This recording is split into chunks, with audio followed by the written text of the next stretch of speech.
Hello, Mr. Shapiro. I just want to say thank you for coming out tonight. Thank you.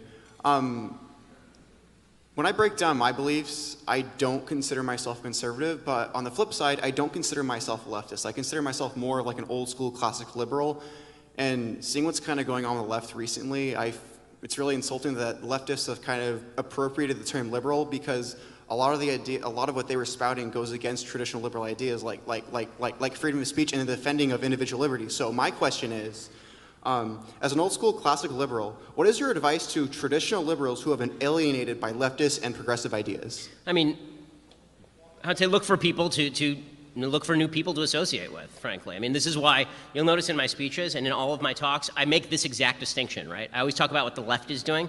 The left and liberals are not the exact same folks. Right? The left are people who actually do want to shut down free speech. Liberals are people who disagree with me on the level of government spending in the economy and government regulation, but agree with me on basic principles with regard to free speech and free exchange of ideas. And one of the things that I've been involved with in the last couple of years is something that's sort of been informally termed the intellectual dark web, and that's because I'm the only registered Republican in the group so far as I know. And everybody else in the group, I mean, it's people like Sam Harris and Brett Weinstein and Eric Weinstein and Barry Weiss would probably be a charter member. Joe Rogan, obviously, is a member. Jordan Peterson. You know, all these people disagree on virtually everything, but what we do agree on is the value of exchange. And the thing that really unifies this group is hatred of identity politics and hatred of the left's censorious attempts to prevent debate. So find people to talk to who are not on the left, and maybe recognize that certain leftist values with regard to collectivism and collective rights and positive rights trumping individual rights tend to shade into actual tyrannical attempts to control other people. I do think that there is a connection between liberalism politically and leftism in terms of censoriousness, but it's a shading. You don't have to move over that line, but it's a lot easier to move from that line over that line than from libertarian, for example, over toward censoring. I just wanted to say thank you. That was fantastic advice, and I agree with a lot of your points, so thank you very much. Well, thanks so much.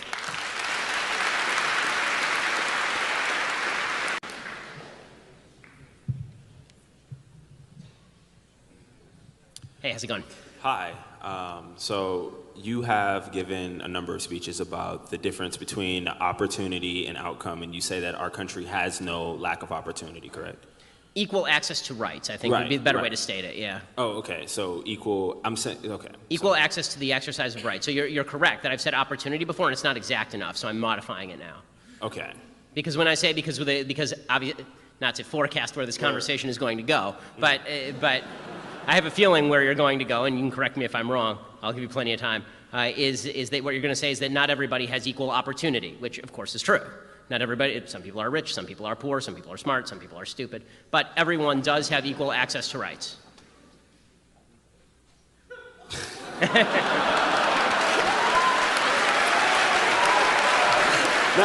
okay, for sure. Okay, so my question was really just around, when we look at housing discrimination and just access to capital, right, as being one of the limiters of access to opportunity, right? When we look at mud loans coming from Wells Fargo or, I'm sorry, what were called loans for mud people, right, in Baltimore, having less access to viable capital, right? Not having predatory lending practices against people for certain demographics or red line districts, right? And so when we talk about equality of opportunity, right? That's kind of where I base my argument. Right. I'm not necessarily talking about rights. I'm talking about right. as we like move through society where implicit bias plays in. I just don't necessarily agree with that. So there's a lot there. Right. Why don't I start with the implicit bias point, because I think the implicit bias point is the easiest to talk about, and then I'll get to the rest of the main points. Sure. I know that was kind of ancillary.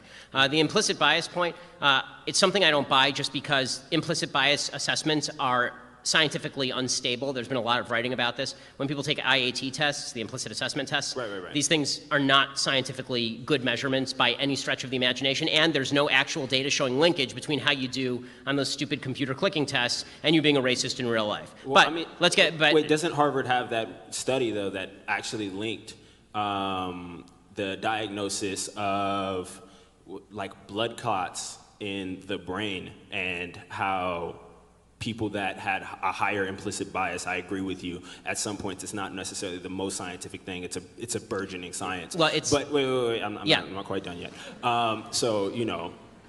So they had this study, and they pretty much concluded that if you had a higher implicit bias, you were less likely to prescribe the correct medicine for a black person because you didn't believe their pain. So that definitely. I'd have to look at that. I'd have to look at that specific study. Yeah, I can quote it for you in a second. I'm happy to have you read a full study to me, but I mean, you have a beautiful speaking voice. But with that said, Jesse Singal has a very, very long piece in New York Magazine specifically talking about all the flaws in the implicit bias assessment tests, and the fact that there's really no way to untrain implicit bias is actually the bigger point, is that all the measures of attempting to erase this through implicit bias training are a giant fail. So when Starbucks did that, it didn't actually do anything, for example. Right. But I want to get to the main point, because that was actually sort of an ancillary point, and then we can, if you want, we can go back to that other one. But the main point that you're making, which is that there are certain people who are discriminated against, is obviously something that is true.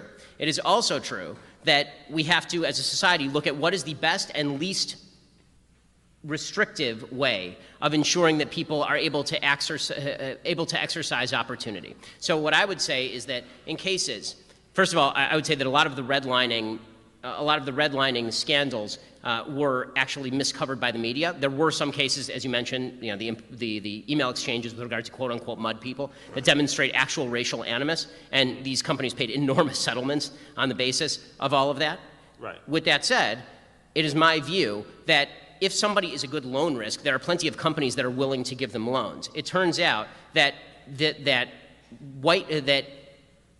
white companies were giving loans at a higher rate to Asians than they were to whites. Okay, so it wasn't that these companies were, like Wells Fargo, were discriminating against black people versus everyone else. They were ranking races, which was it's not a good practice, obviously, and it's not something we want to see. It's a practice that I think can be solved with more competition in the mortgage market. Like here's what I'm trying to say to you, I guess. You're saying banks of wider diversity.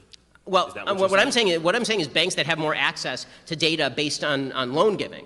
So I'm willing to, if I see a person in front of me and I think that they're a good risk, and you see a person in front of you and you think that they're a bad risk but only because of the color of their skin, I'm going to make more money than you if the person is in fact a good risk. Right? So my goal here is a broader creation of information. So I'll give you an example. One of the things that Barack Obama tried to do in his latter years in office was prevent employers from looking at the criminal histories of people that they were trying to employ. This was actually a bad idea. The reason this was a bad idea is because what employers began doing, and it was bad policy, is they began trying to use group characteristics as a judgment call. So what they would say is, okay, the criminal conviction rate in the black community is higher than the criminal conviction rate in the white community. I don't know whether this person sitting in front of me is a criminal or not, but I know that there's a higher rate of criminality in this particular community, so I won't hire him. You know what would solve that? Not railing about racism. What would actually solve that is getting rid of the law so you can look at this guy's actual criminal record and determine whether he's a criminal or not. If he's not a criminal, you're discriminating against him based on race. If he is a criminal, then maybe you're right not to hire him in the first place. So more information is a solution in a market economy to lack of opportunity, not kind of generalized railing at the ether or suggesting that racism is the inherent barrier. More information, more competition, that's the answer. And when we see somebody who's doing something racist, I think that we're all on the same page. We'd like to call them out. Definitely. Oh, also, the study is called Implicit Bias Among Physicians and its Prediction of Thrombolysis, Decisions of Black and White Patients. Okay, I'll check it out. Can you email it to me? That'd be awesome. Can you? My email address is bshapiro@dailywire.com. Just send it to me right now. I'd like to check it out. Shapiro at what? bshapiro@dailywire.com. Daily Wire. All right. Thanks. Good evening, Mr. Shapiro. Hey, how's it going? You said earlier that affirmative action as a policy is racist, correct? Yes. So, based on previous Supreme Court rulings, race can only be used as a deciding factor between two equally qualified students. Given this premise, how is it racist to attempt to try to increase the access of minorities in colleges, given that even with affirmative action, they are still underrepresented? Because that's not actually how affirmative action is done. So what the colleges have done is they've come up with end arounds. So what they do is they have, for example, essay portions of the application. It's not based on scores, which are objective, or GPA, which is objective. It's based on the essay that you write, and this is why what you see is that at Ivy League schools, the average SAT that is required for a minority student is significantly lower than the average SAT that's required of another minority student, namely Asians. Right? They've had this serious problem at Harvard and Harvard Law School, a problem where too many Asians were getting in, which in my view is not a problem, but in the view of the people at Harvard was a problem. It's not a problem for me because I'm not a racist, it's a problem for them because they are. But they think that,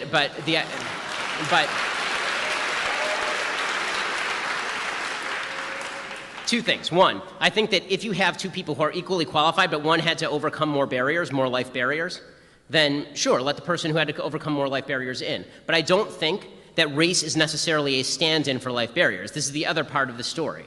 I don't think that everyone is equally situated, and I don't like group identity politics. And what I mean by that is that Colin Powell's son had to overcome fewer life obstacles, I would assume, than you, right? Because Colin Powell's son probably had to overcome fewer life obstacles than pretty much anyone. Right? I mean, he grew up wealthy, his father is well respected, right? There are plenty of middle class and upper class black folks in this country, contrary to popular opinion, and their kids grew up in relatively decent circumstances or privileged circumstances. That has nothing to do with race. So if you want to say that somebody's life experience has required them to overcome something, I don't agree with the basic premise, which is that you are inherently behind the 8 ball based on your race. You may be behind the 8 ball based on the area where you live, or based on the fact that you grew up in a single mother home, or based on your level of poverty, or based on an actual experience with racism that you can talk about. But you don't just get to say that because my skin is a different shade than yours, that I deserve to get a slot that you don't get, especially if it means that I scored lower than you did. All right. Thank you. Thanks.